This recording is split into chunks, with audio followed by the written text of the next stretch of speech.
এই গাছগুলো দেখে আমার এত ভালো লাগে, আপনাদের সঙ্গে শেয়ার না করে পারলাম না। এটা আমার নতুন মামির ছাদ বসিরহাটে। 18টা না 19টা টোটাল গোলাপ গাছ আছে। এবার এই যে দেখুন, সব গাছের গোড়ায় চিটে বালি গোবর সার দিয়ে সব মাটি পাল্টে পাল্টে আবার নতুন করে টবে বসানো হয়েছে গাছগুলো। প্রচণ্ড গরম, বসিরহাটে প্রায় 38-39 ডিগ্রি টেম্পারেচার এখন। 3 বেলা করে এই গাছগুলোতে জল দিতে হয়, গাছগুলোকে পুরো স্নানই করিয়ে দিতে হয়। কিন্তু তবুও কি সুন্দর ফুল ফুটেছে। সকালবেলা ফুলটা তোলাও হয়ে গেছে, ভগবানকে দেন ওনারা। আর এই দেখুন, এই গাছটাতে কিছু এই চায়না গোলাপ প্রচুর ফুটেছিল আজকে সকালবেলা। আমি সকালবেলা ভিডিওটা বানাতে পারিনি, তার আগেই মামি তুলে নিয়েছে ভগবানকে দেওয়ার জন্য।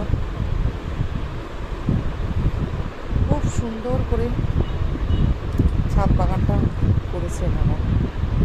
আর দেখুন, যেহেতু বৈষ্ণব, যেদিকে তাকাবেন সেদিকে শুধু তুলসী গাছ আর তুলসী গাছ।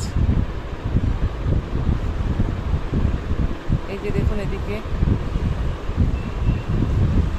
এটা একটা বড় জুঁই ফুলের গাছ, খুব বড় বড় সাইজের জুঁই হয়। সমস্ত ফুল তোলা হয়ে গেছে সকালবেলা।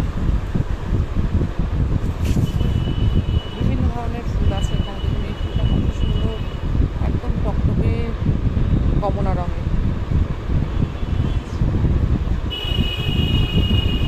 তারপর জবাও আছে, এই যেটা হলুদ জবা, মাঝখানটা লাল।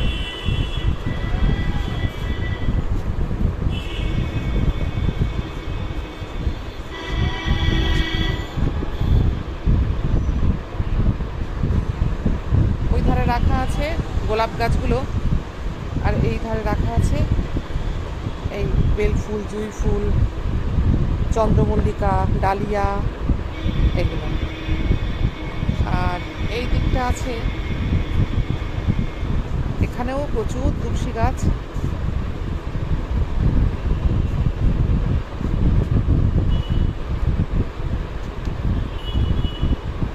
যেহেতু এনারা কৃষ্ণ ভক্ত, সেই জন্যই মনে হয় তুলসী গাছ এত পরিমাণে এদের বাড়িতে হয়েছে।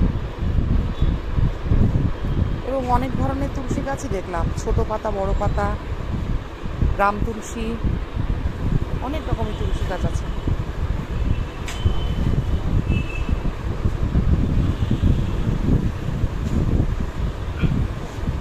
এখানে হয়েছে। আর এই যে সার বানিয়েছে, মানে এখানে সার বানায়, এখানে মাটি, গোবর, সমস্ত সবজির খোসা, কলার খোসা সব এখানে দেওয়া হয়েছে। এগুলো সার হলে পরে এগুলো সব দেওয়া হবে। আর এই যে দেখুন, মিলিবাগে যে গোলাপ, এই জবা ফুল গাছগুলোতে যে মিলিবাগ লাগে, তার জন্য একটা কী পাউডার, সেটা আমি ঠিক বুঝতে পারলাম না। পাউডারের একটা প্যাকেট ছিল, প্যাকেটটা এখন আর নেই। আমার নতুন আমি সকালবেলা উঠে স্প্রে করে দিয়ে গেছে। এইগুলো সব স্প্রে করার দাগ। খুব মিলিবাগ হয়েছিল, মারা গেছে। আমি তো আপনাদেরকে এর আগে দেখিয়েছি যে আমার গাছগুলোতে আমি স্যাপ পাউডার ইউজ করি, ওগুলোতেও খুব ভালো যায়। কিন্তু দেখলাম এইগুলো খুব ভালো কাজ করে। এই পাউডারটির নামটা আমার জানা হলো না, পরে আমাকে জেনে বলবে আমার মামি। আমি এটা ইউজ করব ভাবছি, কারণ স্যাপ পাউডারের থেকেও এটা খুব ভালো। এসব সব তুলসী গাছ। আর এটা একটা বড় নীল অপরাজিতা আছে, যেটা থোকা অপরাজিতা। এই যে কুড়িগুলো হয়েছে, সব কালকে ফুটবে। উপরে একটা আছে, খুব সুন্দর গাছটা, মোটা কিন্তু গাছটা বেশ ভালো। এটা ছিল আমার বড় মামার বাড়ি, মানে বড় মামার বসিরহাট বাড়ি, আমার নতুন মামির বাড়ি, ছাদ বাগানের একটা ছোট্ট ভিডিও। এর আগে আপনাদেরকে আমি বলেছিলাম যে যখন যাব তখন আপনাদের সঙ্গে অন্তত কিছু না হোক এই ফুল গাছগুলো আপনাদেরকে দেখানোর চেষ্টা করব। চলুন তাহলে আজকের এই ছোট্ট ব্লগটা এই পর্যন্ত। দেখা হচ্ছে অন্য কোনো